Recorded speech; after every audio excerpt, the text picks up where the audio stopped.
السلام علیکم ورحمۃ اللہ وبرکاتہ۔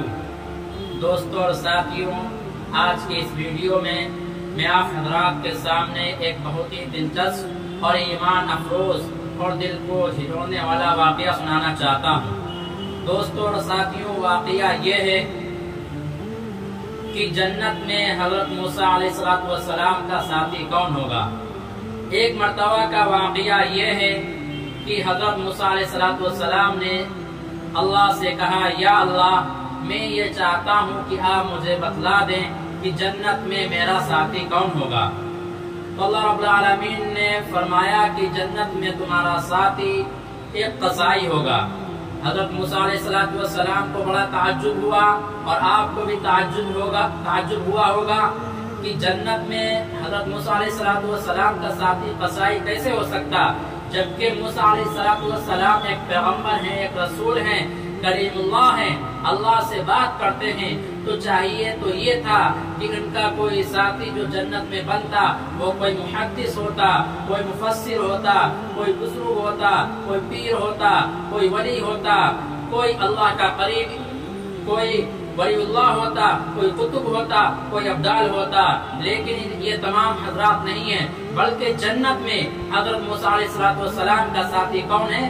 جنت میں حضرت موسیٰ علیہ السلام کا ساتھی ایک قصائی ہے۔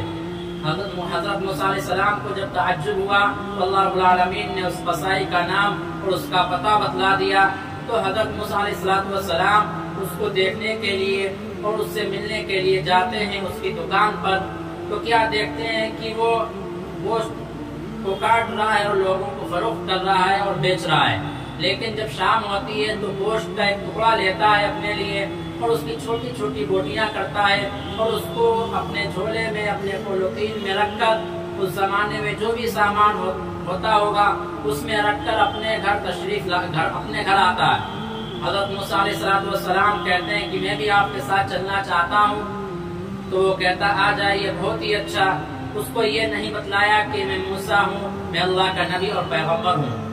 جب وہ حضرت موسیٰ علیہ السلام اور وہ شخص گھر پر آ جاتے ہیں تو حضرت موسیٰ علیہ السلام کیا دیکھتے ہیں کہ اس شخص نے اس گوشت کو دھلا اور اس کو پکانے کے لیے تیار کر دیا، اور جب وہ گوشت پک گیا تو اس نے آٹا گوندا اور اس سے کچھ روٹیاں بنائیں، اور اس سے کچھ روٹیاں بنانے کے بعد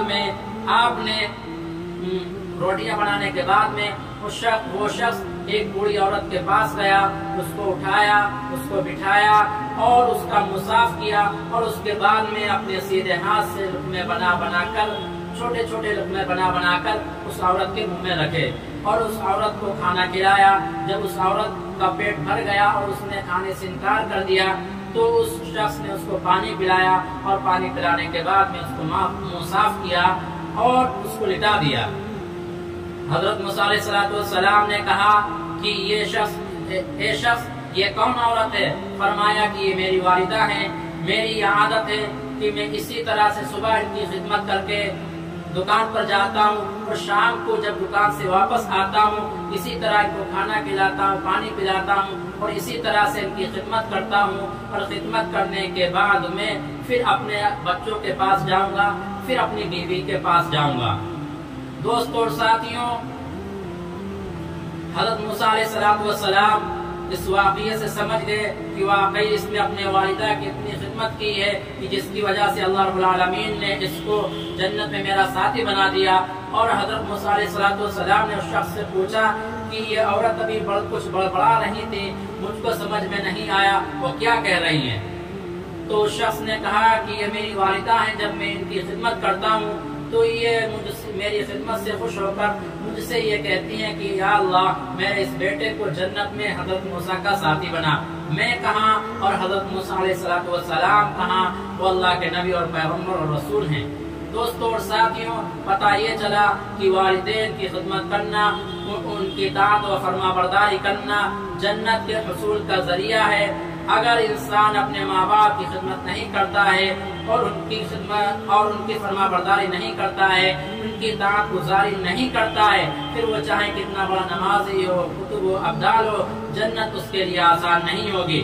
میرے دوستوں اور ساتھیوں، میں ایک حدیث اور آپ حضرات کے سامنے بیان کرنا چاہتا ہوں کہ پیارے آقا صلی اللہ علیہ وسلم سے ایک شخص نے سوال کیا کہ یا رسول اللہ مجھے یہ بتلائیے کہ قیامت کب آئے گی؟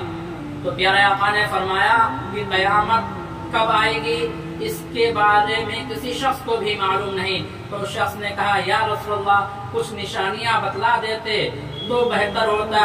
تو پیارے آقا نے فرمایا کہ قیامت کی نشانیوں میں سے ایک نشانی یہ بھی ہے کہ جب لوگ اپنے والدین کی نافرمانی کرنے لگیں، جب لوگ اپنے ماں باپ کو ستانے لگیں، جب لوگ اپنے ماں باپ کو تکلیف پہنچانے لگے اور ان کے ساتھ اس طرح بات کرے جس طرح نوکروں سے بات کی جاتی ہے، اور ان کے ساتھ اس طرح سے پیش آئیں جس طرح کے نوکروں سے کے ساتھ پیش آیا جاتا ہے، تو سمجھ لینا کہ قیامت قریب ہے۔ اب یہ بہت ہی جلد یہ دنیا فنا ہونے والی ہے، یہ زمین و آسمان، یہ چاند و سورج، یہ تمام کائنات ختم ہونے والی ہے۔ دوستوں اور ساتھیوں، اس واقعے اور اس حدیث سے پتہ چلا کہ اللہ رب العالمین کے نگاہ میں، اللہ رب العالمین کے نظر میں ماں باپ کا درجہ بہت ہی بڑا ہے۔ اس لیے ہمیں اور آپ کو چاہیے کہ اپنے ماں باپ کی ہر طرح سے خدمت کریں، ہر طرح سے ان کی فرما برداری کریں، اطاعت گزاری کریں، اور پوری کوشش کریں کہ کسی بھی طرح سے ان کو تکلیف نہ پہنچے۔ اللہ رب العالمین سے دعا ہے کہ اللہ رب العالمین ہمیں اور آپ کو کہنے سننے سے زیادہ عمل کرنے کی توفیق عطا فرمائے۔ وآخر دعوانا الحمدللہ رب العالمین۔